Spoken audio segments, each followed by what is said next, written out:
Nunca imaginei que aos 68 anos eu descobriria a traição mais dolorosa da minha vida. Não de um marido ou de uma amiga, mas do meu próprio filho, o sangue do meu sangue, a pessoa que carreguei no ventre por 9 meses, que amamentei, que ensinei a dar os primeiros passos. Aquele menino de olhos brilhantes que um dia me olhou e disse: "Mamãe", pela primeira vez.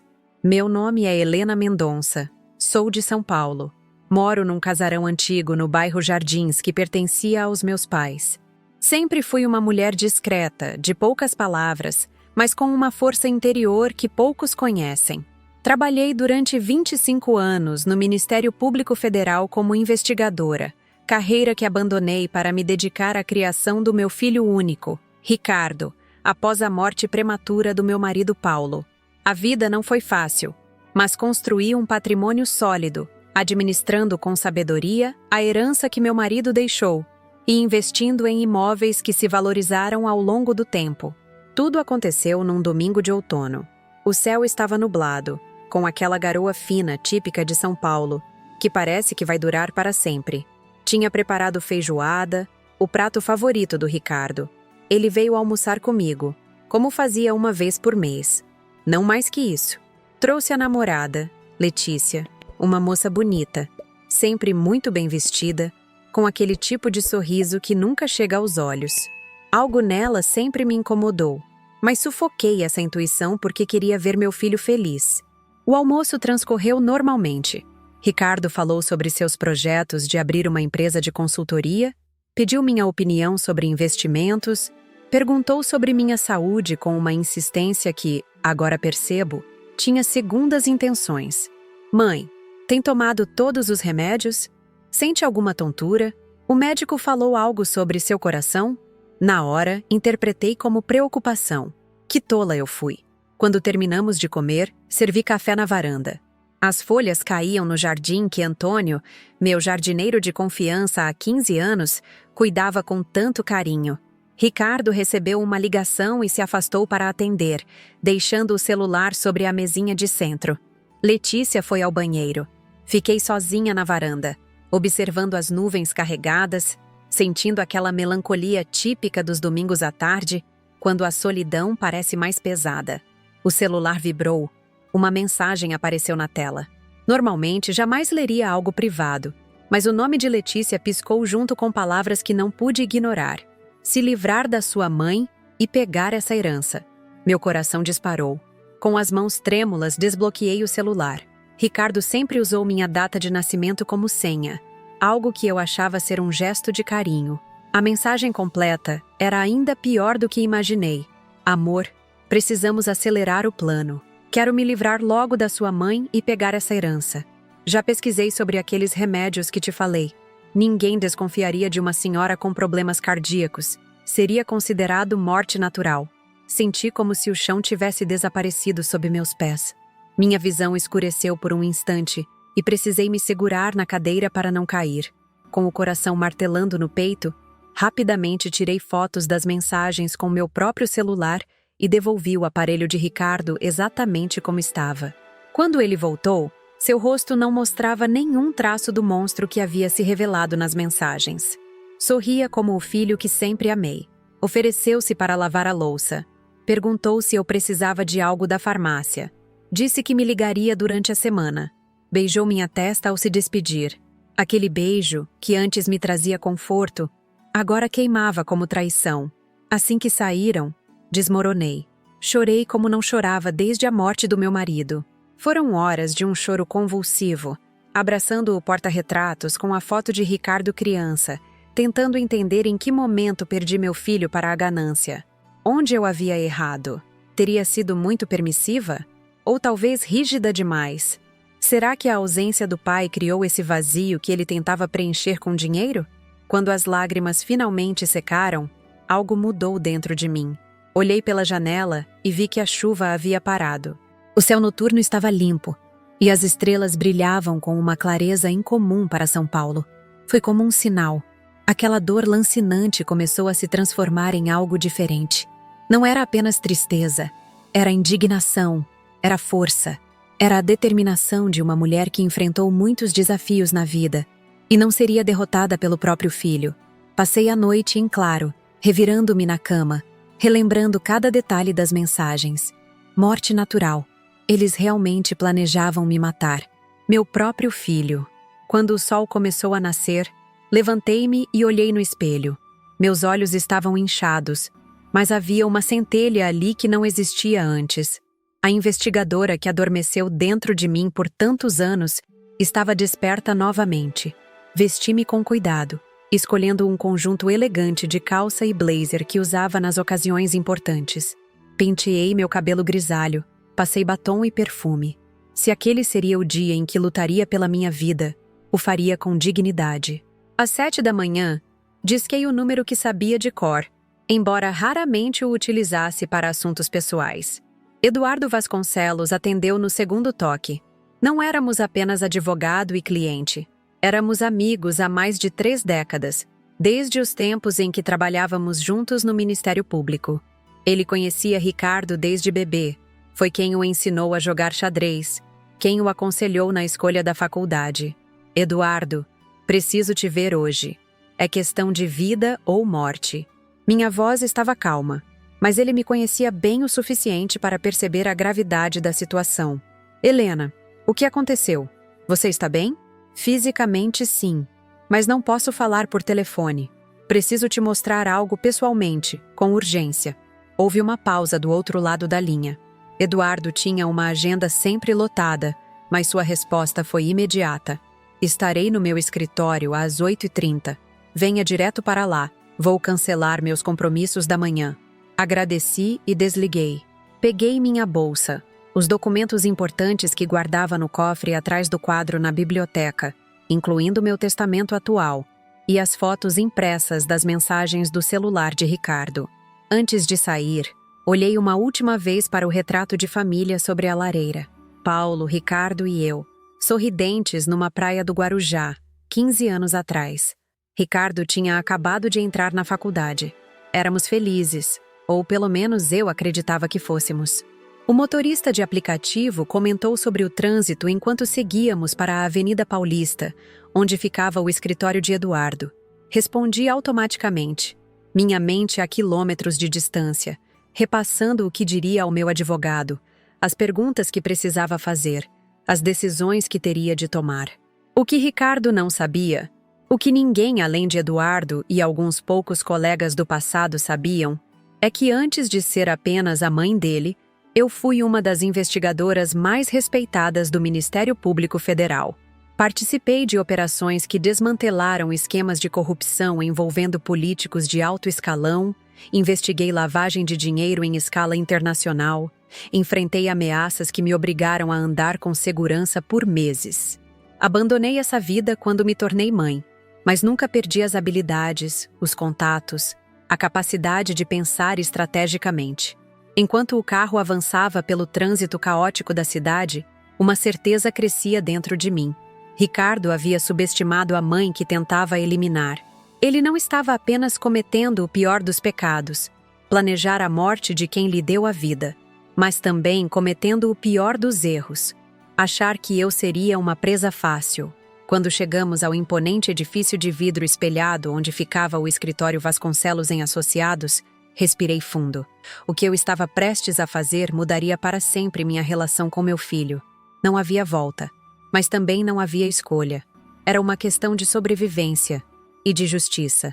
O elevador subiu silenciosamente até o 20º andar.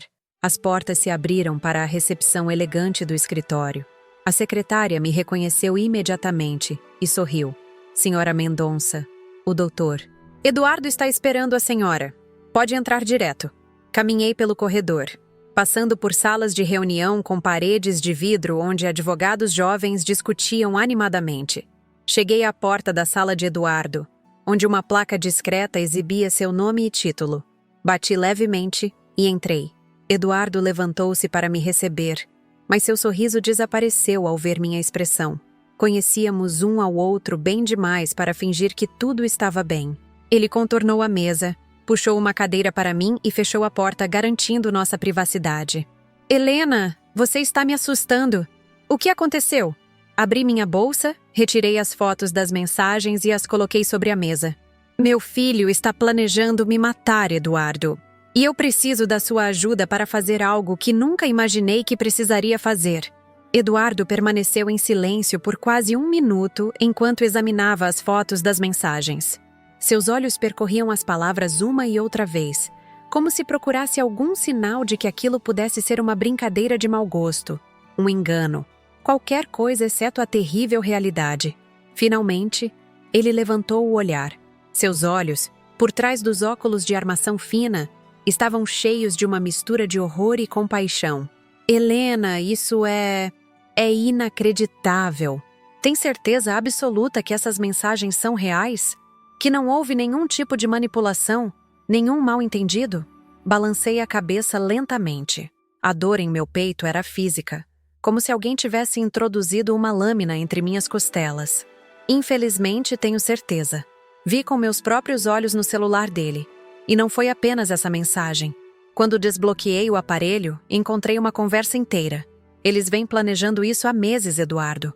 Meu próprio filho. Minha voz falhou. Eduardo levantou-se, serviu um copo d'água de uma jarra sobre o aparador e o trouxe até mim. O escritório, normalmente um lugar que me transmitia segurança com suas estantes de livros jurídicos e a vista panorâmica da Avenida Paulista, agora parecia sufocante. Preciso que me conte tudo, Helena. Cada detalhe que você lembra dessas mensagens. E precisamos decidir rapidamente como proceder. Se o que você está me mostrando é verdade, e não tenho razão para duvidar, você está em perigo iminente. Tomei um gole d'água, tentando organizar meus pensamentos. As mãos ainda tremiam, mas minha mente começava a funcionar com a clareza que me caracterizou durante meus anos de investigação. Eles mencionaram remédios específicos, Eduardo. Medicamentos que poderiam interagir com meus remédios para o coração e provocar um ataque que pareceria natural. Letícia aparentemente tem um primo farmacêutico que poderia fornecer essas substâncias sem levantar suspeitas. Falavam sobre a melhor maneira de adulterar minha medicação diária. Eduardo fez anotações rápidas em um bloco de papel. Havia detalhes sobre datas? Alguma menção a um prazo específico? Ricardo mencionou que precisavam agir antes do meu aniversário de 70 anos, daqui a 2 anos. Aparentemente, ele descobriu que planejo fazer uma revisão completa do meu testamento nessa data, e temia que eu pudesse reduzir a parte dele ou incluir instituições de caridade como beneficiárias. Uma risada amarga escapou dos meus lábios. O que ele não sabe é que eu realmente planejava deixar metade do patrimônio para a fundação que criei para crianças com câncer. Sempre acreditei que Ricardo estaria bem estabelecido profissionalmente a essa altura. Não precisaria de tanto dinheiro. Que ingenuidade a minha... Eduardo ajustou os óculos, um gesto que sempre fazia quando estava pensando profundamente. Havia mais alguma pessoa envolvida além de Ricardo e Letícia? Qualquer menção a cúmplices? Consultores? Fechei os olhos, tentando recordar cada palavra daquela conversa horrível. Sim, eles mencionaram um advogado chamado Marcelo, que estaria ajudando a preparar documentos falsos. Aparentemente precisavam da minha assinatura em alguns papéis e estavam planejando como consegui-la. Letícia sugeriu que poderiam me drogar levemente, deixar-me confusa, mas consciente o suficiente para assinar. Eduardo levantou-se abruptamente, caminhou até a janela e ficou de costas para mim por alguns instantes. Quando se virou, seu rosto havia endurecido. Marcelo Bueno. Trabalhou neste escritório por 2 anos antes de ser demitido por conduta antiética. Vem tentando roubar clientes nossos desde então. Não me surpreende que esteja envolvido em algo assim. Passou a mão pelos cabelos grisalhos, visivelmente perturbado. Helena, precisamos agir com extrema cautela. Se confrontarmos Ricardo diretamente, ele pode acelerar o plano ou encontrar outra maneira de te prejudicar. O primeiro passo é garantir sua segurança imediata. Assenti, sentindo uma estranha calma me dominar. O choque inicial estava dando lugar à pragmática investigadora que fui um dia. Já pensei nisso. Não vou voltar para casa. Tenho um apartamento no nome da minha fundação, no Itaim Bibi. Ricardo não sabe da existência dele. Posso ficar lá temporariamente. Eduardo me olhou com uma mistura de admiração e preocupação. Você sempre foi 2 passos à frente de todo mundo, Helena. Mas não acho prudente que fique sozinha, mesmo num lugar que Ricardo desconheça.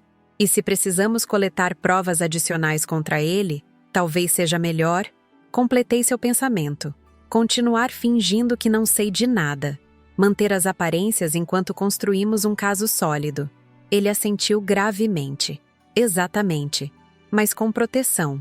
Tenho contatos na polícia que podem providenciar vigilância discreta.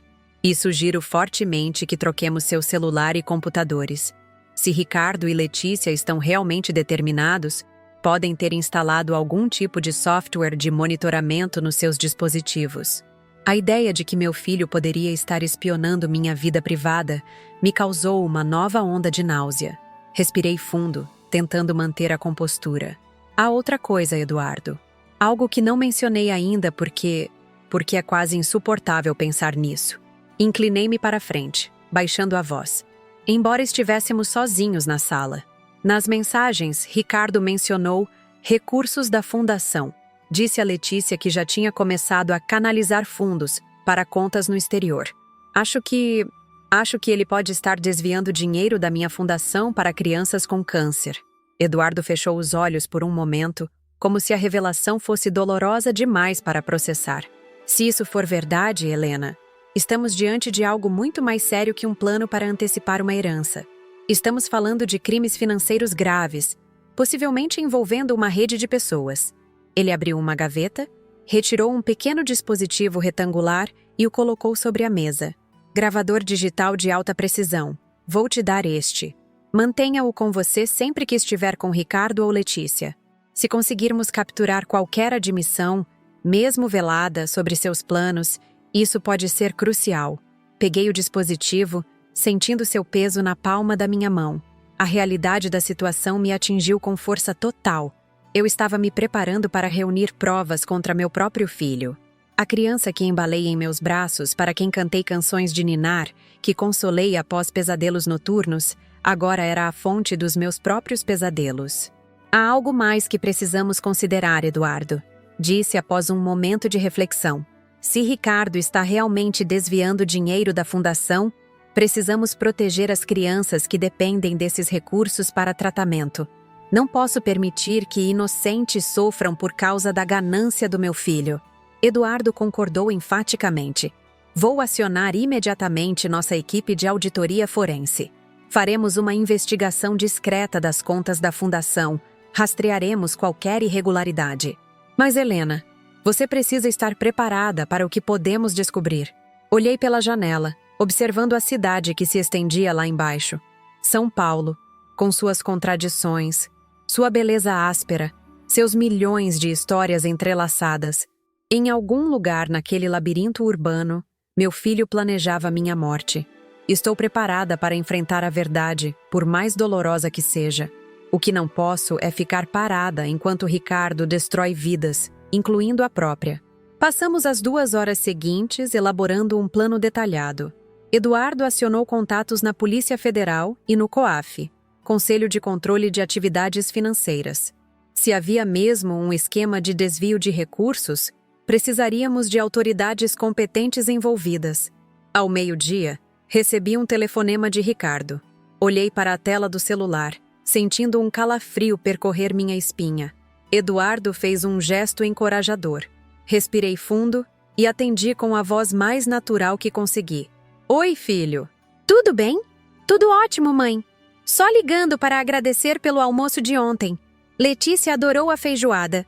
Escuta, estava pensando, que tal jantarmos no próximo final de semana? Tem um restaurante novo nos Jardins que você vai adorar. A naturalidade com que ele falava depois de tudo que eu havia descoberto era perturbadora. Conseguia imaginar seu sorriso do outro lado da linha. O mesmo sorriso que me enchia de orgulho desde que ele era pequeno. Claro, filho. Vai ser ótimo. Perfeito. Ah, e mãe, andei pensando sobre aquele assunto do seu testamento. Acho que você realmente deveria atualizar. Posso levar alguns modelos para você dar uma olhada no jantar. Olhei para Eduardo, que observava minha expressão atentamente. Uma fúria gelada tomou conta do meu ser. A audácia, a frieza calculista. Seria maravilhoso, Ricardo. Na verdade, estava mesmo pensando em fazer algumas mudanças. Ótimo. Te pego às 19 horas de sábado, então. Descanse, mãe. Você parecia um pouco cansada ontem. Vou descansar, filho. Pode deixar. Quando desliguei, minhas mãos tremiam novamente, mas desta vez não era de medo ou tristeza. Era indignação pura. Ele quer me levar para jantar. Traz modelos de testamento para eu olhar. A frieza, Eduardo. Como pude criar alguém assim? Eduardo colocou a mão sobre meu ombro, um gesto raro de afeto físico vindo dele. Não se culpe, Helena. Algumas pessoas fazem escolhas terríveis independentemente da criação que tiveram. Agora, precisamos usar esse jantar a nosso favor. Será uma oportunidade perfeita para coletar mais evidências. Na tarde daquele mesmo dia, a equipe de auditoria forense de Eduardo já havia encontrado as primeiras irregularidades nas contas da fundação, transferências suspeitas para empresas de fachada, despesas inflacionadas, doações que nunca chegaram ao destino final. O padrão indicava atividade criminosa acontecendo há pelo menos 2 anos. Retornei ao apartamento secreto no Itaim Bibi, acompanhada por Cecília, minha amiga de longa data que Eduardo havia chamado para me dar suporte. O que Ricardo não sabia, o que quase ninguém sabia, era que Cecília não era apenas a senhora simpática que tomava chá comigo aos domingos. Era desembargadora do Tribunal de Justiça, uma das magistradas mais respeitadas do Estado. Você não vai acreditar no que descobrimos, Helena, disse Cecília enquanto preparava um café forte na cozinha minimalista do apartamento. Eduardo me colocou a par da situação. Fiz algumas consultas discretas. O tal advogado, Marcelo Bueno, está sendo investigado pela Ordem dos Advogados por falsificação de documentos em casos de herança. E há indícios de que Letícia esteve envolvida em um caso semelhante com seu ex-noivo. Sentei-me pesadamente no sofá, tentando absorver essa nova informação. Você está dizendo que isso pode ser um padrão? Que Letícia já fez isso antes? Cecília assentiu gravemente. O ex-noivo dela era um empresário de Campinas, 30 anos mais velho. Morreu subitamente de ataque cardíaco há 4 anos. A família suspeitou de envenenamento, mas não conseguiu provar nada. Letícia herdou um apartamento e uma soma considerável antes de desaparecer do mapa. Reapareceu em São Paulo 8 meses depois e conheceu seu filho pouco tempo depois. Senti meu estômago revirar. As implicações eram horríveis demais para contemplar. Meu Deus, Cecília, você acha que Ricardo sabe disso? Que ele está conscientemente envolvido com uma assassina? Cecília completou suavemente. Não sabemos com certeza se ela realmente matou o ex-noivo, mas as coincidências são perturbadoras. E, considerando as mensagens que você viu, naquela noite, não consegui dormir. Fiquei na varanda do apartamento, observando as luzes da cidade, repassando cada momento dos últimos anos, procurando sinais que deveria ter notado. O afastamento gradual de Ricardo, o interesse súbito pela minha saúde, as perguntas frequentes sobre investimentos, propriedades, seguros. Por volta das 3 da manhã, tomei uma decisão. Não seria apenas uma vítima nessa história. Não permitiria que Ricardo e Letícia destruíssem não apenas minha vida, mas também o trabalho da fundação que ajudava centenas de crianças com câncer. Se eles queriam guerra, teriam guerra, mas seria no meu terreno, seguindo minhas regras. Pela manhã, liguei para Eduardo. Tenho um plano, disse sem preâmbulos. Vamos deixar que Ricardo e Letícia pensem que estão vencendo. Vou fingir interesse nos modelos de testamento que ele quer me mostrar. Vou parecer cada vez mais frágil, confusa. Vou plantar a ideia de atualizar meu testamento no sítio em Atibaia, longe de testemunhas num final de semana. Helena, isso é arriscado, Eduardo advertiu. Se eles realmente planejam te envenenar, não chegaremos a esse ponto, interrompi. Quero atraí-los para uma armadilha. O sítio em Atibaia é o lugar perfeito. Podemos equipá-lo com câmeras escondidas, microfones. Se conseguirmos capturá-los falando abertamente sobre o plano, discutindo como vão me matar e desviar o dinheiro da fundação, houve um longo silêncio do outro lado da linha. É perigoso, mas pode funcionar. Eduardo finalmente respondeu. Vou falar com meus contatos na Polícia Federal. Isso vai além de um caso de família, Helena. Se há desvio de recursos de uma fundação beneficente, precisamos das autoridades apropriadas envolvidas. Faça isso, concordei. E Eduardo, há mais uma coisa que preciso te contar. Algo que nunca compartilhei com quase ninguém. Respirei fundo antes de continuar. Durante meus anos no Ministério Público Federal, trabalhei em alguns casos que envolviam figuras de altíssimo escalão. Um desses casos acabou sendo abafado por questões políticas, mas as evidências que coletamos ainda existem. Guardei cópias como seguro. Nunca imaginei que precisaria usá-las. Helena, você está falando de... Sim, aquele caso. A pessoa em questão hoje ocupa uma das posições mais importantes do judiciário brasileiro. Se eu pedir, ele não poderá negar ajuda. Nas 2 semanas seguintes, mantive uma fachada de normalidade. Jantei com Ricardo no restaurante chique dos Jardins, ouvi seus conselhos sobre como deveria simplificar minha vida financeira. Concordei que talvez fosse hora de passar o bastão da administração do meu patrimônio para ele. Cada palavra falsa que saía da minha boca era como veneno, mas sorri e representei meu papel. Enquanto isso, nos bastidores, uma operação complexa se desenrolava. O sítio em Atibaia foi discretamente equipado com o que havia de mais moderno em tecnologia de vigilância. Agentes da Polícia Federal, disfarçados de funcionários da companhia telefônica, instalaram microfones sensíveis e câmeras ocultas em cada cômodo. No galpão adjacente à propriedade, uma equipe de monitoramento seria posicionada. E então, exatamente como planejado durante nosso jantar, lancei a isca. Filho, estive pensando. Você tem razão sobre atualizar meu testamento. Na verdade, andei refletindo muito sobre a vida, sobre o legado que quero deixar. Que tal passarmos um final de semana no sítio em Atibaia? Poderíamos revisar todos os documentos com calma, longe da agitação da cidade. Os olhos de Ricardo brilharam de uma maneira que agora reconheci como pura ganância. Ele segurou minha mão sobre a mesa, um gesto que antes me traria conforto, mas que agora só me causava repulsa. Mãe, acho uma ideia excelente. Você precisa mesmo de um tempo longe de São Paulo. Respirar ar puro. Podemos ir neste final de semana mesmo. Levo todos os documentos necessários e ajudo você a organizar tudo. O plano estava em movimento. Dentro de alguns dias, eu enfrentaria meu próprio filho em uma batalha onde a verdade seria minha única arma. Uma verdade dolorosa, devastadora, mas necessária. Enquanto voltávamos para casa naquela noite, observei o perfil de Ricardo enquanto ele dirigia, cantarolando baixinho uma música qualquer. Como aquele menino doce que eu conhecia tinha se transformado neste estranho capaz de planejar a morte da própria mãe? Em algum lugar, por trás daquela máscara de filho dedicado, existia ainda algum resquício do Ricardo que amei incondicionalmente? Uma parte de mim queria acreditar que sim, que talvez, de alguma forma, ele tinha sido manipulado por Letícia, arrastado para um plano que inicialmente não era dele. Mas as evidências indicavam o contrário. Meu filho era o arquiteto de sua própria corrupção moral. Ao nos despedirmos na porta da minha casa, Ricardo me abraçou fortemente. Te amo, mãe. Descansa bem, tá? Vai ser um final de semana especial. Forcei um sorriso, sabendo que dentro de poucos dias, nossas vidas mudariam para sempre. Também te amo, filho, respondi, as palavras soando ocas aos meus próprios ouvidos. Mal posso esperar. O sítio em Atibaia sempre foi meu refúgio.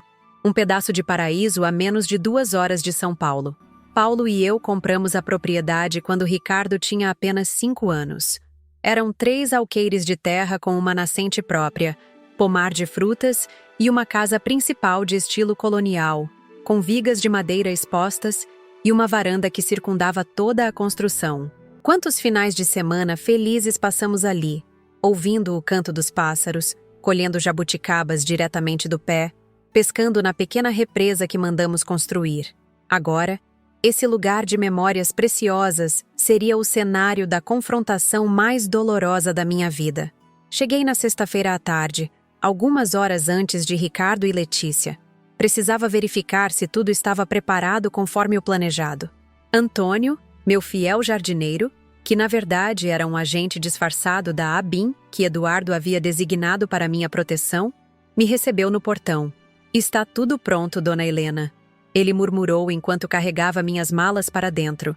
"As câmeras e microfones estão posicionados estrategicamente em todos os ambientes. A equipe de monitoramento está instalada no galpão dos fundos, com acesso pelos eucaliptos, completamente fora de vista. O ministro chegará discretamente amanhã pela manhã." Assente, sentindo um nó na garganta. Havia algo profundamente surreal em transformar minha casa de campo em uma operação policial. Em outra vida, há muitos anos, eu organizava essas operações contra criminosos desconhecidos. Jamais imaginei que um dia estaria orquestrando uma armadilha para meu próprio filho. E os medicamentos que mencionei? Conseguiram substituir? Sim, senhora. Trocamos todos os remédios do seu necessaire por placebos idênticos. Se tentarem adulterar sua medicação, você não correrá perigo real. E a equipe médica estará a postos, de qualquer forma. Suspirei, olhando ao redor da sala de estar com seus sofás de couro desgastado e a lareira de pedra onde tantas vezes assamos marshmallows nas noites frias. Cada objeto naquela casa contava uma história, cada canto guardava uma lembrança. E agora, tudo seria testemunha silenciosa da queda de Ricardo. "Tem certeza que quer seguir com isso, Dona Helena?" Antônio perguntou, seu olhar cheio de compaixão. "Ainda dá tempo de recuar, de encontrar outra solução." Balancei a cabeça resoluta. "Não há outra solução, Antônio. Se cancelarmos agora, Ricardo simplesmente tentará novamente, talvez de uma forma que não possamos prever ou evitar. E as crianças da fundação continuarão sofrendo com o desvio de recursos. Não, precisamos seguir até o fim." À noite, sentada sozinha na varanda com uma xícara de chá de camomila, observei as estrelas brilhando intensamente no céu do interior paulista. O silêncio era interrompido apenas pelo coachar dos sapos na represa e pelo ocasional pio de uma coruja. Em momentos como esse, quase podia sentir a presença de Paulo ao meu lado, como se ele tivesse vindo me dar forças para o que estava por vir. "O que você faria, meu amor?" murmurei para o céu estrelado. "Como chegamos a este ponto? Onde erramos na criação do nosso filho?" Não houve resposta, claro. Apenas o vento suave balançando as folhas das árvores. Mas, de alguma forma, senti uma paz me envolvendo. A certeza de que, independentemente do resultado, eu estava fazendo o que precisava ser feito. Por mim, pelas crianças da fundação e, de certa forma, pelo próprio Ricardo. Talvez enfrentar as consequências de seus atos fosse a única chance de redenção para ele. Na manhã seguinte, acordei com o barulho de um carro subindo a estrada de terra que levava à casa. Olhei pela janela e vi um SUV preto discreto estacionando próximo ao pomar. Dele desceu um homem alto, de porte elegante, acompanhado por 2 seguranças. Mesmo à distância, reconheci imediatamente a figura de Alexandre de Moraes, ministro do Supremo Tribunal Federal. Nossa história remontava a mais de 2 décadas, quando trabalhei em um caso de corrupção que envolvia figuras poderosas da política nacional. Moraes, então um jovem e brilhante promotor, estava no centro da investigação.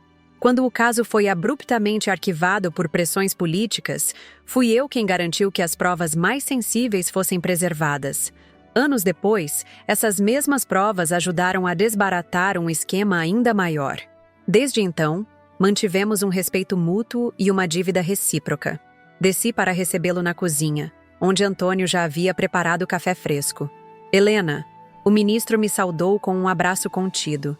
Seu rosto, conhecido nacionalmente por sua seriedade, mostrava uma expressão de genuína preocupação. "Gostaria que nos reencontrássemos em circunstâncias mais felizes." "Eu também, Alexandre, mas agradeço profundamente que tenha vindo pessoalmente." Ele assentiu gravemente. Depois que Eduardo me explicou a situação, não poderia agir de outra forma. "O que descobrimos sobre as atividades do seu filho e da namorada dele vai muito além de um plano contra você. Estamos diante de uma rede de lavagem de dinheiro que utiliza fundações beneficentes como fachada. Seu caso pode ser a chave para desmantelar todo o esquema." Sentamos à mesa da cozinha enquanto ele me mostrava fotos e documentos em seu tablet. As conexões eram mais extensas e perturbadoras do que eu imaginava.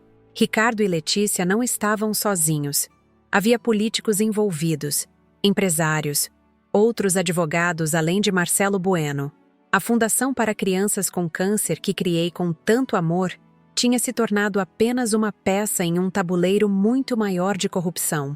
Como não percebi isso acontecendo debaixo do meu nariz? Lamentei, sentindo-me tola e ingênua. O ministro colocou a mão sobre meu ombro. Um gesto raro de empatia vindo de um homem conhecido por sua frieza profissional. Não se culpe, Helena. Essas pessoas são especialistas em esconder seus rastros. E Ricardo tinha a vantagem adicional de ser seu filho, alguém em quem você confiava implicitamente.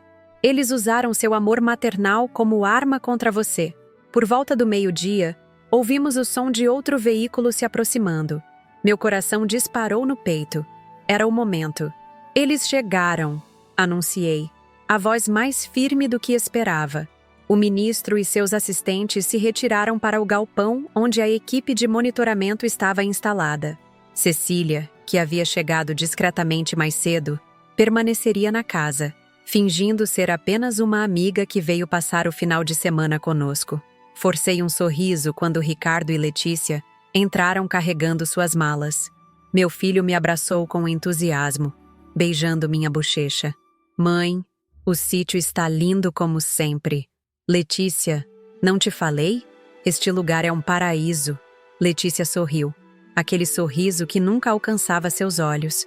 Estava especialmente elegante naquele dia, com um vestido estampado leve e sandálias caras. Parecia uma jovem comum, despreocupada, aproveitando um final de semana no campo. Era difícil imaginar que por trás daquela fachada existisse alguém capaz de planejar friamente a morte de uma pessoa. É realmente encantador, Dona Helena. Ricardo sempre fala maravilhas deste lugar, mas ver pessoalmente é outra coisa. Servi almoço na varanda, uma refeição simples de galinhada com pequi que o próprio Antônio havia preparado. A conversa fluiu surpreendentemente natural. Falamos sobre o clima, sobre a nova temporada de uma série que todos acompanhávamos, sobre as árvores frutíferas do pomar que estavam carregadas. Se um observador externo nos visse, pensaria que éramos apenas uma família feliz desfrutando de um momento de tranquilidade longe da cidade. Após o almoço, Ricardo sugeriu que revisássemos os documentos que ele havia trazido. Mãe, trouxe algumas opções de modelos de testamento para você dar uma olhada. São bem mais simples que o atual. Facilitam muito a transmissão dos bens sem aquela burocracia toda. Sorri, fingindo interesse. Claro, filho. Vamos para o escritório. Lá estaremos mais confortáveis. O escritório era um cômodo pequeno com estantes de livros, uma escrivaninha antiga de madeira maciça e uma poltrona de couro. Foi ali que Paulo trabalhava quando vínhamos para o sítio, tentando, sem muito sucesso, se desconectar do escritório em São Paulo. Ricardo espalhou vários documentos sobre a mesa enquanto explicava as vantagens de cada modelo. Percebi que todos tinham uma coisa em comum. Facilitavam enormemente a transferência rápida de patrimônio, eliminavam salvaguardas legais e, principalmente, retiravam o controle da fundação das mãos do conselho independente que eu havia estabelecido, centralizando tudo em Ricardo. Este aqui é perfeito para você, mãe, ele disse, apontando para um dos documentos. Simplifica tudo. Evita o inventário demorado. No momento que, quando você não estiver mais aqui, tudo passa automaticamente para mim sem precisar passar pelo judiciário. Parece muito conveniente, comentei, mantendo a expressão neutra. E quanto à fundação, como ficaria? Eu assumiria a presidência, claro. Continuaria seu legado, mas com uma gestão mais moderna, sabe? Menos burocracia, mais agilidade nas decisões. Menos fiscalização, mais facilidade para desviar fundos. Traduzi mentalmente. Entendo. E você acha que conseguiria administrar tudo sozinho? É muita responsabilidade. Ricardo sorriu com aquela confiança excessiva que sempre o caracterizou. Claro que sim, mãe. Na verdade, já venho acompanhando as operações da Fundação há algum tempo. Tenho algumas ideias para torná-la ainda mais eficiente. Tenho certeza que sim, pensei, sentindo uma pontada de tristeza. A tarde avançou entre conversas sobre documentos e planos para o futuro. Quando o sol começou a se pôr, sugeri que tomássemos um vinho na varanda para relaxar.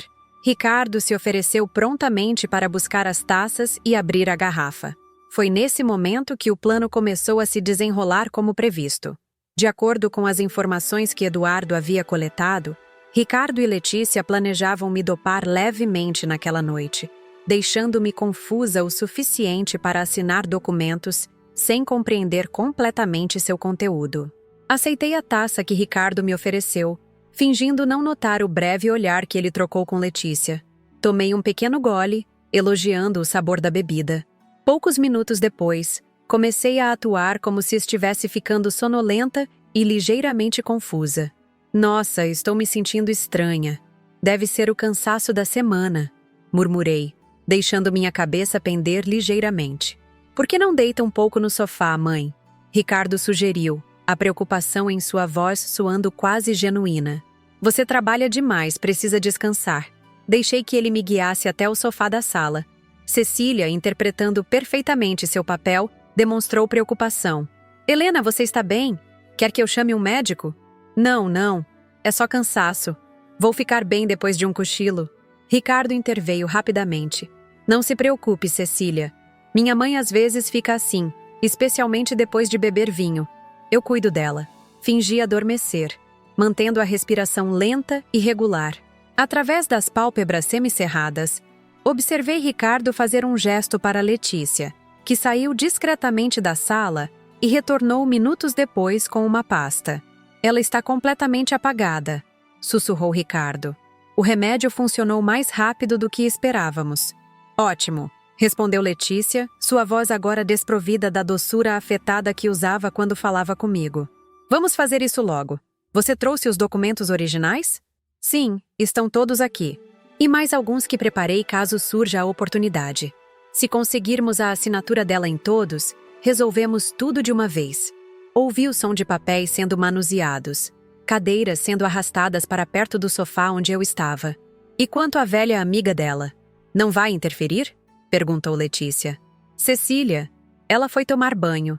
Depois vai preparar o jantar. Temos pelo menos meia hora. Ricardo se aproximou, tocando meu ombro levemente. Mãe? Mãe, preciso que você assine uns documentos. É para simplificar suas contas, lembra? Conversamos sobre isso mais cedo. Gemi suavemente, fingindo despertar com dificuldade. Ricardo? O que foi? Só preciso de sua assinatura, mãe. Não se preocupe, eu cuido de tudo. Ele colocou uma caneta em minha mão e guiou-a até a linha de assinatura no documento. Com movimentos propositalmente desajeitados, rabisquei algo que remotamente se parecia com minha assinatura. Ótimo, mais este aqui. É sobre a fundação, lembra? Letícia assistia à cena com um sorriso predatório nos lábios. Era fascinante, de uma maneira perturbadora, observar como ambos se transformavam quando pensavam que ninguém estava olhando. As máscaras haviam caído completamente. Após assinarem 5 documentos diferentes, Ricardo parecia exultante. Pronto, com isso garantimos tudo. A casa em São Paulo, o apartamento no Guarujá, as contas na Suíça e o controle total da fundação. Assim que o velho Marcelo registrar isso, estamos com a vida garantida. Letícia se aproximou, abraçando-o por trás e beijando seu pescoço. E quanto tempo você acha que ela ainda vai durar? Depois daquele ajuste na medicação para o coração que fizemos semana passada, imaginei que já teríamos resultados. Ricardo deu de ombros com uma indiferença que gelou meu sangue. Essas velhas são mais resistentes do que parecem, mas não deve demorar muito. O médico disse que com a dosagem que estamos dando, o coração dela vai falhar naturalmente em algumas semanas, no máximo. Ninguém suspeitará de nada. E se suspeitarem? Perguntou Letícia, uma nota de preocupação em sua voz. Quem vai investigar a morte por causas naturais de uma senhora de quase 70 anos com histórico de problemas cardíacos? Relaxa. Logo nos livraremos dela e poderemos desfrutar de tudo isso sem ter que ficar fingindo. Letícia riu. Um som frio e metálico que nunca esquecerei. Você devia ter visto a cara dela hoje quando falei sobre ter filhos. Como se eu realmente quisesse ser mãe. A única coisa que quero é me livrar dessa velha e curtir a herança. Foi nesse momento que decidi que já havíamos coletado evidências suficientes. Abri os olhos completamente e me sentei no sofá, encarando os dois. Vocês já terminaram? Ou há mais algum detalhe sobre minha morte que gostariam de discutir na minha frente? O choque nos rostos deles foi impagável. Ricardo empalideceu instantaneamente, enquanto Letícia deu um passo para trás, como se tivesse levado um tapa. Mamãe? Você estava acordada? Perfeitamente acordada, Ricardo. E não foi só isso. Cada palavra que vocês disseram nos últimos 20 minutos foi gravada e está sendo transmitida neste exato momento para autoridades que estão muito interessadas nessa pequena operação que vocês montaram. Letícia recuperou-se rapidamente do choque inicial, seu rosto se contorcendo em uma expressão de desprezo. Você está blefando, sua velha idiota. Não tem ninguém aqui além de nós. Foi nesse momento que a porta da sala se abriu. Cecília entrou, mas não era mais a senhora simpática e discreta que eles conheciam. Seu porte havia mudado completamente, emanando a autoridade natural que exercia nos tribunais. Atrás dela, entraram os 2 agentes da Polícia Federal que acompanhavam o ministro Alexandre de Moraes. Na verdade, disse Cecília com uma voz firme que nunca haviam ouvido antes, a casa está repleta de testemunhas, e não somos pessoas comuns.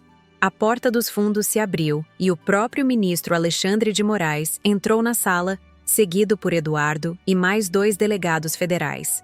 Seu semblante severo, tão conhecido dos brasileiros através da televisão, parecia ainda mais imponente pessoalmente. Ricardo cambaleou, precisando se apoiar na mesa para não cair. Sua expressão oscilava entre o terror e a descrença. Isso não pode estar acontecendo. O que significa isso? Quem são essas pessoas? Levantei-me lentamente, sentindo uma estranha calma me envolver. Não havia mais necessidade de fingir, de representar.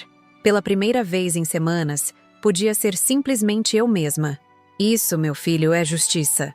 Algo que você parece ter esquecido completamente. O ministro deu um passo à frente, sua voz grave preenchendo a sala. Ricardo Mendonça e Letícia Campos, vocês estão detidos por conspiração para homicídio, tentativa de fraude, lavagem de dinheiro e desvio de recursos de instituição beneficente. Vocês têm o direito de permanecer em silêncio. Tudo o que disserem poderá e será usado contra vocês no tribunal. Enquanto os agentes algemavam os 2, Ricardo finalmente pareceu compreender a gravidade da situação. Seu rosto se contorceu em uma expressão de súplica desesperada. Mãe, por favor, isso é um terrível mal-entendido. Nós nunca... Poupe-nos, Ricardo. Interrompeu Eduardo, que até então observava tudo em silêncio. Temos semanas de evidências contra vocês. Conversas gravadas, transferências bancárias rastreadas, testemunhos de cúmplices que já estão colaborando com a justiça. Este é apenas o final de uma investigação muito maior. Letícia, ao contrário de Ricardo, manteve-se em silêncio, seu olhar calculista avaliando rapidamente as opções. Percebi naquele momento que ela era muito mais perigosa que meu filho. Ricardo podia ser ganancioso e moralmente corrupto, mas Letícia era uma predadora nata. Quando os agentes começaram a levá-los para fora, não pude evitar dar um passo à frente. Precisava dizer algo. Precisava que Ricardo entendesse. Eu te dei a vida 2 vezes, Ricardo. Falei, minha voz surpreendentemente firme. Primeiro quando você nasceu, e agora quando impeço você de destruir completamente sua humanidade. Seus olhos encontraram os meus por um breve momento, e vi algo que não esperava. Não raiva, não indignação, mas vergonha. Um lampejo de reconhecimento do monstro que havia se tornado. Então, eles foram levados para fora, e o silêncio pesado que se seguiu foi interrompido apenas pelo tic-tac do velho relógio de parede que Paulo adorava.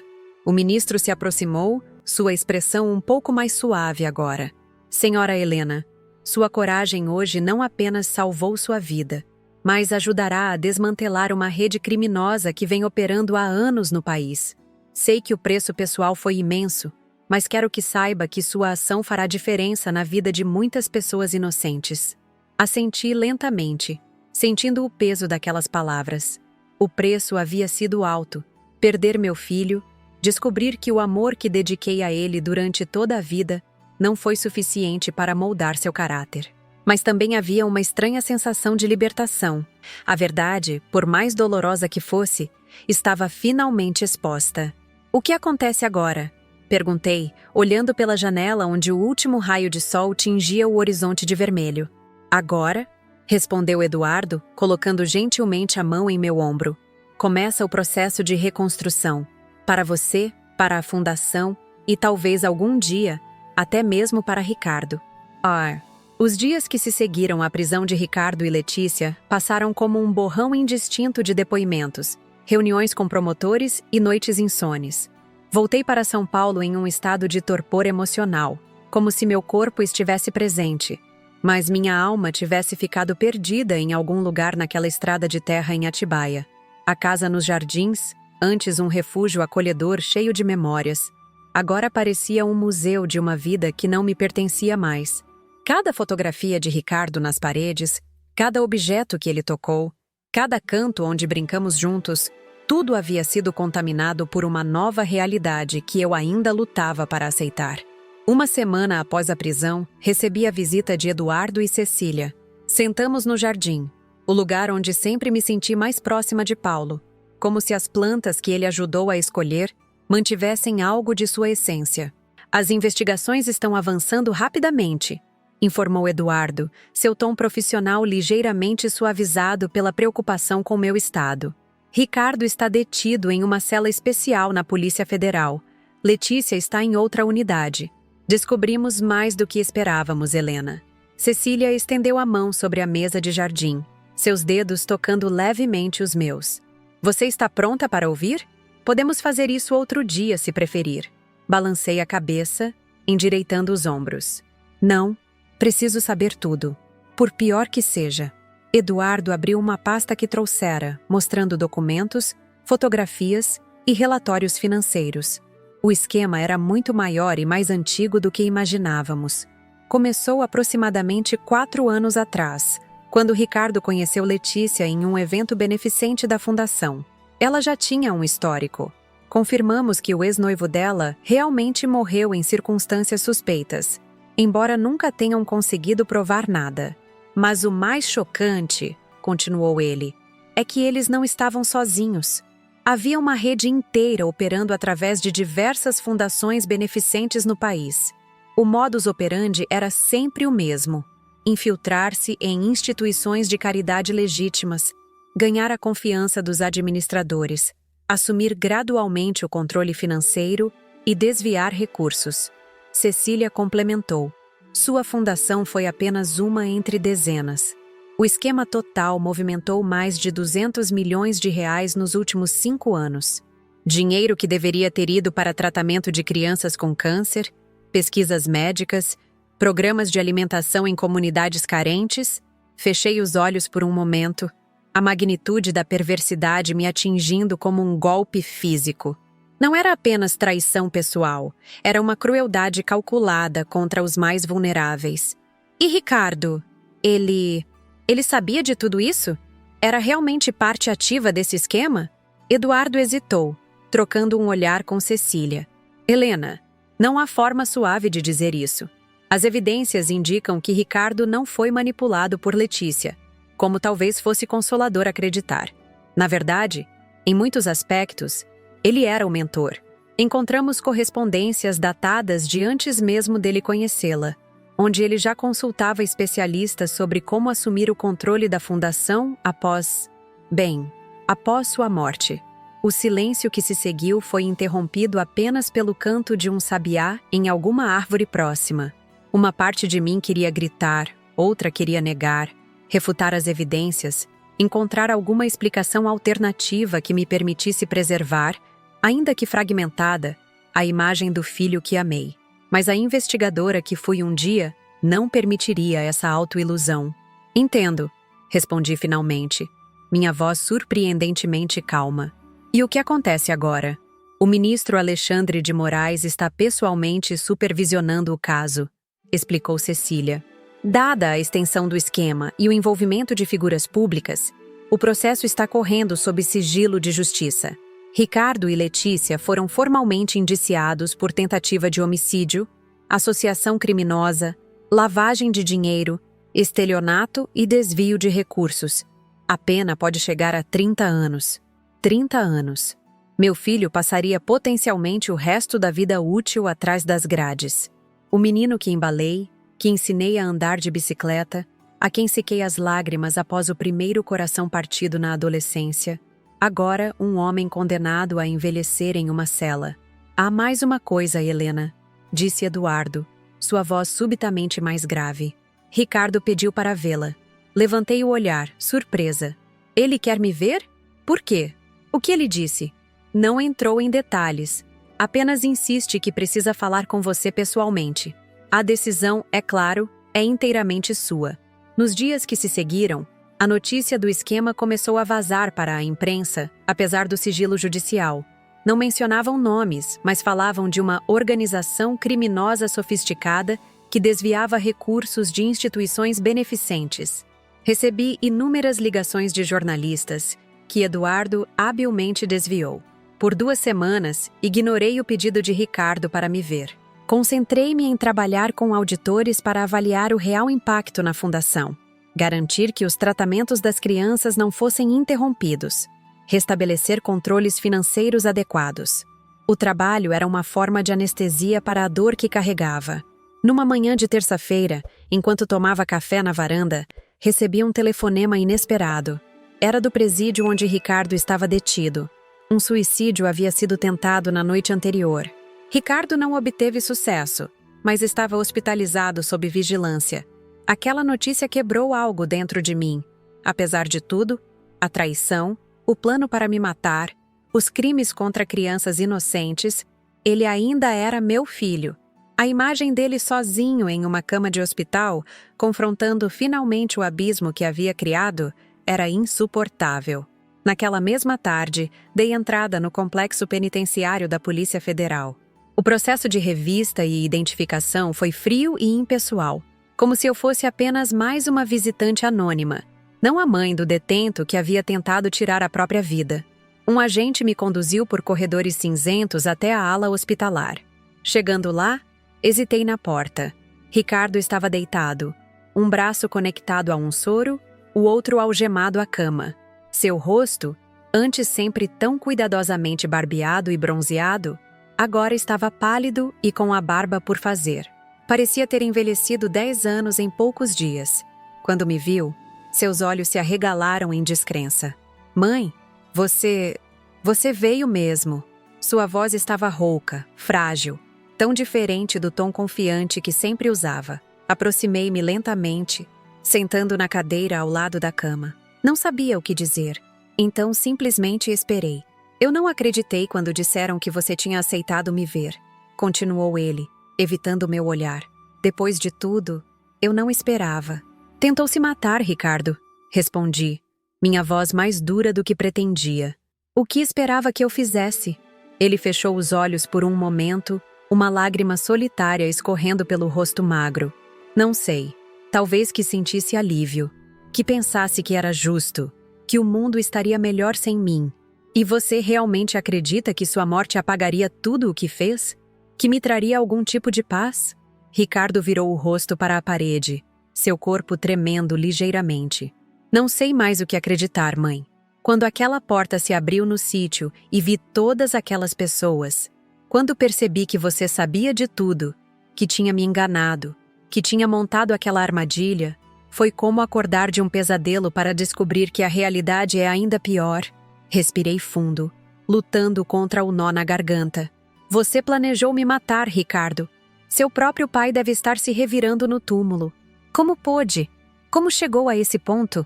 Ele permaneceu em silêncio por tanto tempo que pensei que não responderia. Quando finalmente falou, sua voz era quase um sussurro. Não aconteceu de uma vez. Foi aos poucos. Primeiro, foram pequenos desvios na fundação. Dinheiro que ninguém notaria. Convenci a mim mesmo que merecia, que trabalhava duro, que era apenas uma compensação justa. Então conheci Letícia, e ela Ela tinha ideias, conhecia pessoas. O que começou como pequenos desvios se transformou em algo maior. E quando decidiu que seria mais fácil simplesmente me matar e herdar tudo de uma vez, isso também foi um processo gradual? Seu corpo estremeceu como se eu tivesse o esbofeteado. Eu nunca acreditei realmente que chegaríamos a esse ponto. Era mais uma fantasia, um plano hipotético, algo que falávamos, mas que no fundo eu achava que nunca realizaríamos.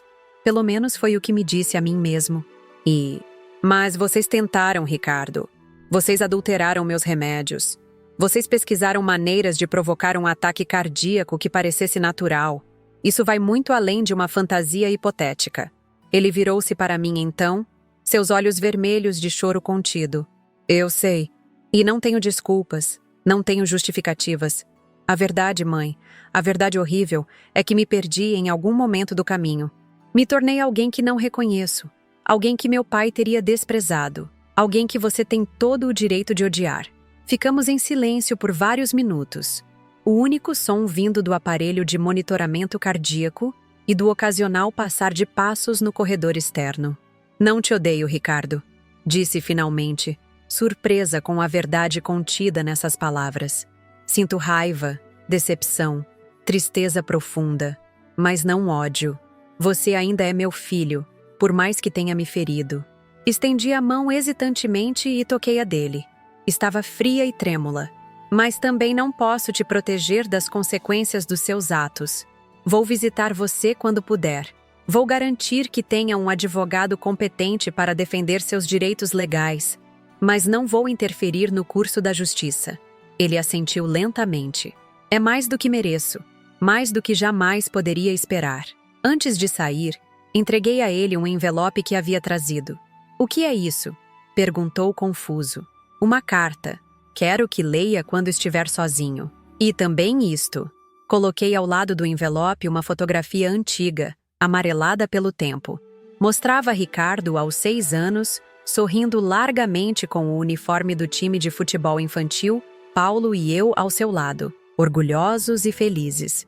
Para lembrar que houve um tempo em que éramos uma família, em que você era inocente. Talvez algum dia, quando tudo isso acabar, possamos encontrar um caminho de volta. Não para aquele tempo, que se foi para sempre, mas para algum tipo de relação baseada na verdade, não na mentira.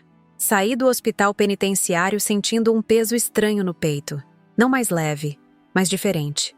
Como se a dor tivesse mudado de forma, transformando-se em algo que, embora ainda doloroso, não ameaçava mais me despedaçar completamente. Nas semanas que se seguiram, mergulhei no trabalho de reconstrução da fundação, com a ajuda de Eduardo, Cecília e uma equipe de especialistas em gestão de organizações sem fins lucrativos. Estabelecemos novos controles, revisamos cada contrato, cada parceria, cada centavo gasto nos últimos 5 anos. Descobrimos que aproximadamente 30 milhões de reais haviam sido desviados no total.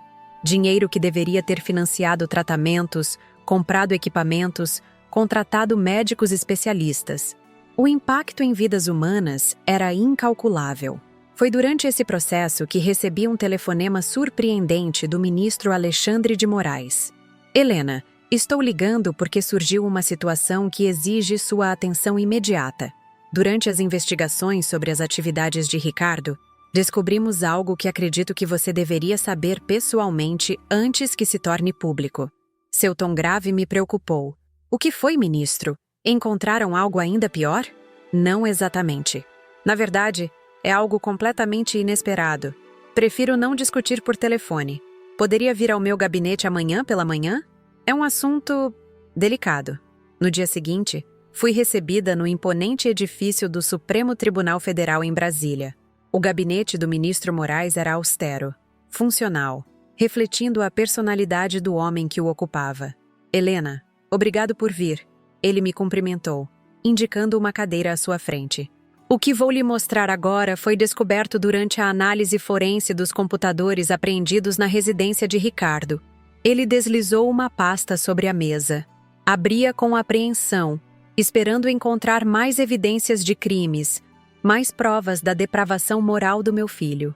Em vez disso, Vi um conjunto de e-mails impressos. Comecei a ler, e meu coração quase parou. Eram correspondências entre Ricardo e uma jovem chamada Juliana, de 19 anos. O conteúdo revelava algo inacreditável. Ricardo tinha uma filha, uma neta que eu nunca soube que existia.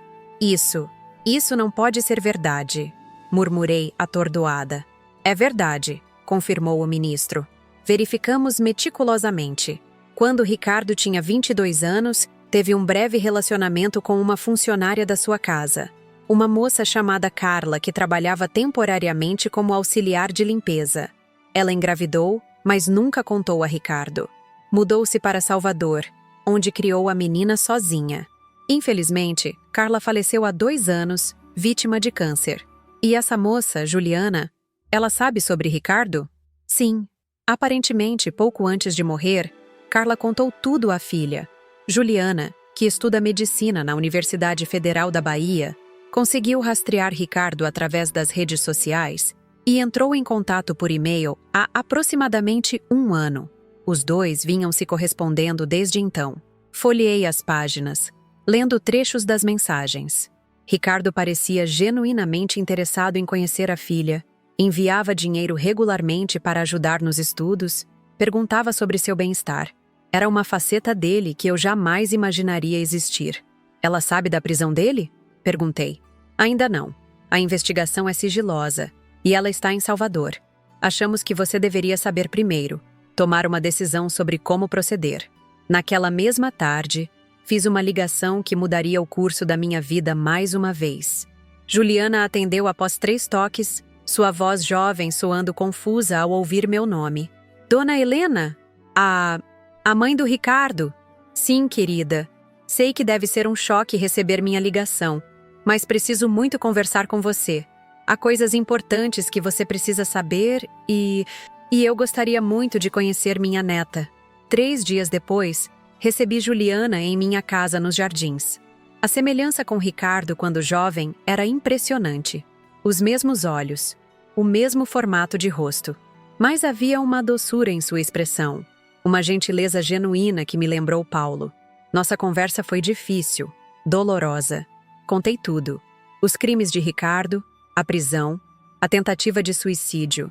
Ela chorou, perguntou detalhes, tentou compreender como o pai que conhecia apenas por e-mails carinhosos poderia ser o mesmo homem capaz de tais atrocidades.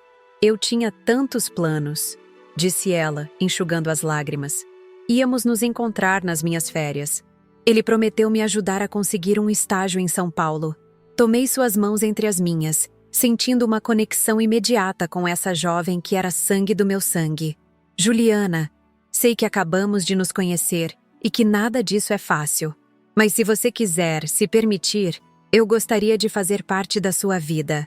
Não para substituir seu pai, nem para compensar suas ações, mas porque você é minha neta e porque já perdi tempo demais sem saber da sua existência. Ela me olhou longamente, seus olhos, tão parecidos com os de Ricardo, avaliando minha sinceridade. Eu gostaria muito disso, respondeu finalmente, um pequeno sorriso iluminando seu rosto. Sempre quis conhecer minha família paterna. Só não imaginei que seria nestas circunstâncias. Nos meses que se seguiram, reconstruí não apenas a fundação, mas também minha vida. Juliana passou a visitar São Paulo regularmente, às vezes ficando semanas em minha casa. Descobri que ela tinha não apenas a aparência de Ricardo, mas também o brilhantismo intelectual que ele sempre demonstrou, embora canalizado de maneira muito mais positiva.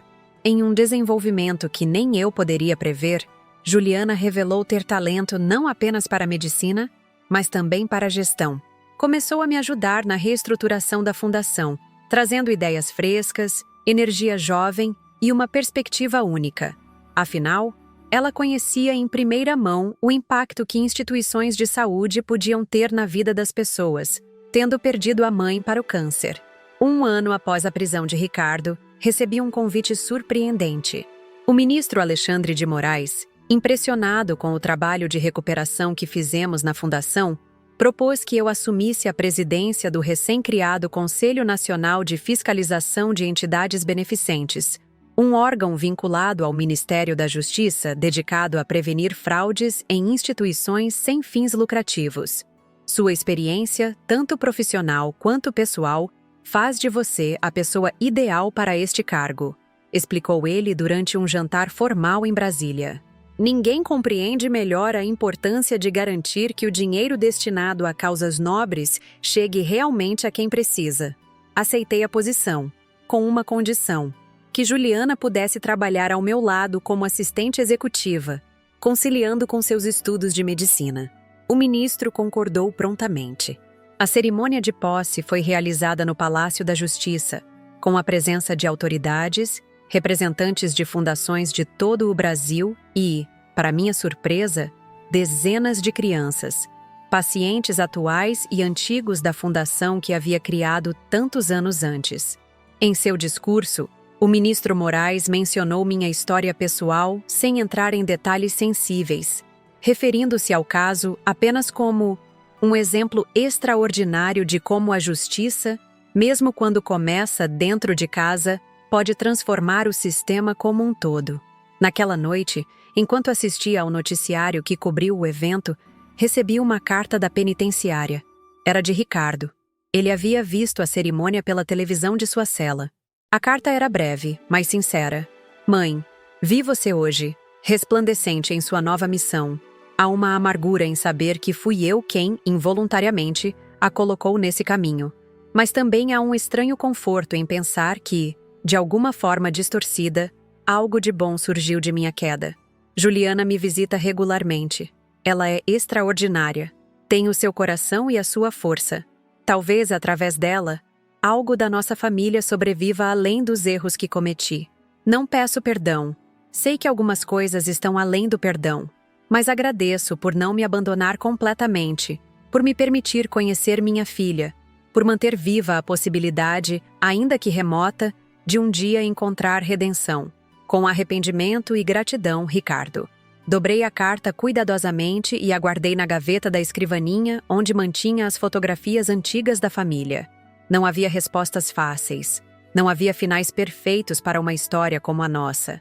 Mas havia, talvez, a possibilidade de criar algo novo das ruínas. Não apagando o passado, mas construindo um futuro que, de alguma forma, desse sentido a tanto sofrimento. Na manhã seguinte, acordei cedo e fui até o jardim, onde as rosas que Paulo havia plantado décadas atrás continuavam florescendo a cada primavera. Sentei-me no banco de pedra, sentindo o sol suave da manhã aquecer meu rosto. Veja só, Paulo, murmurei para o céu claro. Quem diria que aos 70 anos eu começaria uma nova carreira? E quem diria que teríamos uma neta tão maravilhosa? O vento balançou suavemente as folhas das árvores, como se fosse uma resposta. Fechei os olhos e sorri, sentindo pela primeira vez em muito tempo uma paz que pensei jamais recuperar. A vida segue caminhos imprevisíveis, às vezes dolorosos, mas nunca deixa de nos surpreender com a possibilidade de recomeços. Olhando para trás agora, para toda essa jornada que compartilhei com vocês, percebo como a vida pode nos apresentar desafios que jamais imaginaríamos enfrentar. Quando descobri, naquela tarde de domingo, a traição do meu próprio filho ao ler aquela mensagem no celular dele. Quero me livrar logo da minha mãe e pegar essa herança. Nunca poderia prever o caminho que essa descoberta abriria para mim. Aos 68 anos, eu achava que minha vida já estava definida. Viúva, aposentada, dedicada à minha fundação para crianças com câncer e ocasionalmente visitada por um filho que, acreditava eu, me amava apesar de nossas diferenças. Como estava enganada. A dor da traição foi insuportável, como se alguém tivesse arrancado meu coração do peito com as mãos nuas. Mas foi essa mesma dor que me despertou, que trouxe à tona novamente a investigadora que fui um dia. Com a ajuda de Eduardo, meu advogado e amigo de longa data, e de Cecília, que na verdade era desembargadora do Tribunal de Justiça, montei uma operação que revelou não apenas o plano de Ricardo e Letícia para me eliminar, mas também um esquema criminoso muito maior que desviava recursos de instituições beneficentes por todo o país. Recursos que deveriam salvar vidas, que deveriam dar esperança para crianças doentes e suas famílias. Aquela armadilha no sítio em Atibaia Com câmeras escondidas e microfones, com a presença do próprio ministro Alexandre de Moraes, foi o momento mais difícil e ao mesmo tempo libertador da minha vida. Ver meu filho e sua namorada falando abertamente sobre como planejavam me matar, como adulteravam meus remédios para o coração, como falsificavam documentos para se apropriar dos meus bens, tudo isso enquanto pensavam que eu estava dopada no sofá, foi uma experiência surreal, como assistir a um filme de terror protagonizado por pessoas que você ama. Mas a prisão deles foi apenas o começo de uma transformação muito maior. A descoberta de que Ricardo tinha uma filha, minha neta Juliana, que eu nunca soube que existia, trouxe uma luz inesperada para a escuridão que me envolvia. Essa jovem de 19 anos, estudante de medicina, com o rosto tão parecido com o do pai, mas com um caráter íntegro e um coração generoso, tornou-se um novo propósito para mim. E então veio o convite para presidir o Conselho Nacional de Fiscalização de Entidades Beneficentes, uma oportunidade de transformar minha tragédia pessoal em algo que pudesse beneficiar milhares de pessoas vulneráveis em todo o Brasil.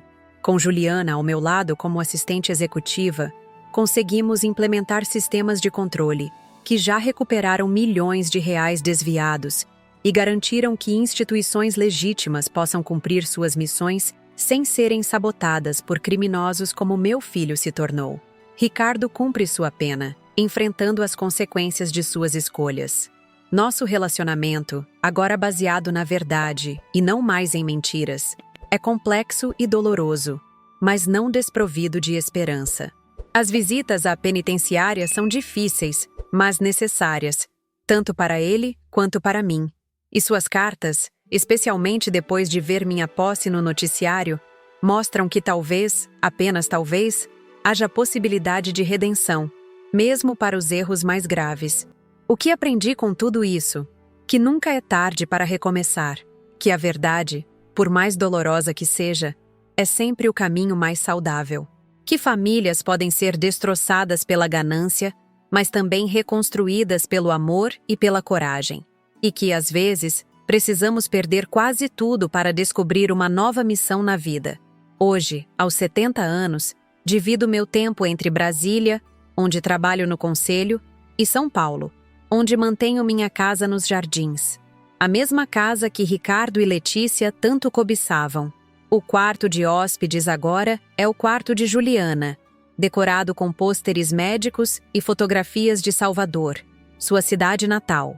Nos finais de semana, quando ela não está estudando, visitamos o sítio em Atibaia, agora um lugar de cura e não mais de traição. Plantamos novas árvores, colhemos frutas do pomar que Paulo iniciou, conversamos sobre o futuro da fundação que agora gerenciamos juntas. Não vou mentir dizendo que a dor desapareceu completamente.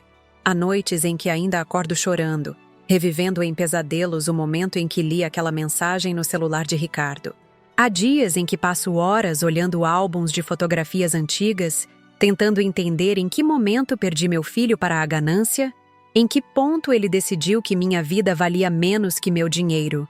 Mas esses momentos estão se tornando menos frequentes, menos intensos.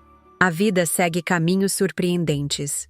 Se alguém me dissesse naquela tarde fatídica que 3 anos depois eu estaria liderando um órgão nacional de fiscalização, reconstruindo minha fundação com a ajuda de uma neta que não sabia que existia e encontrando um novo propósito após os 70 anos, eu jamais acreditaria. Mas aqui estou. Para vocês que me acompanharam até aqui nessa história, quero deixar uma mensagem.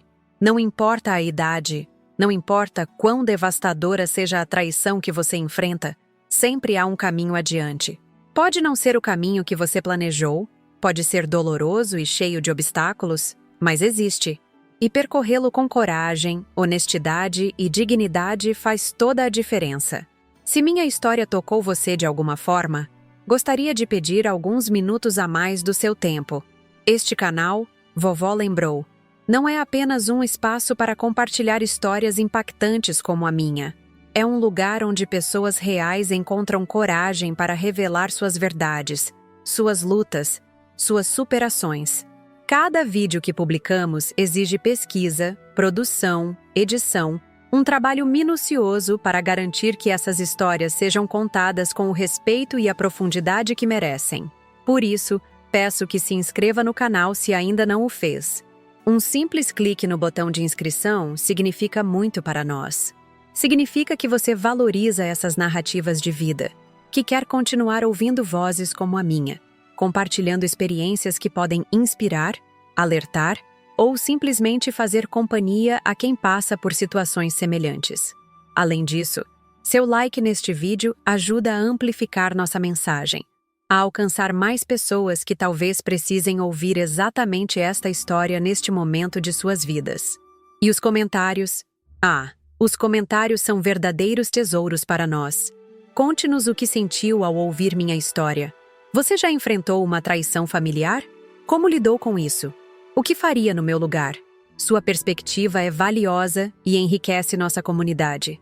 Se puder, compartilhe este vídeo com alguém que você acredita que se beneficiaria de ouvi-lo.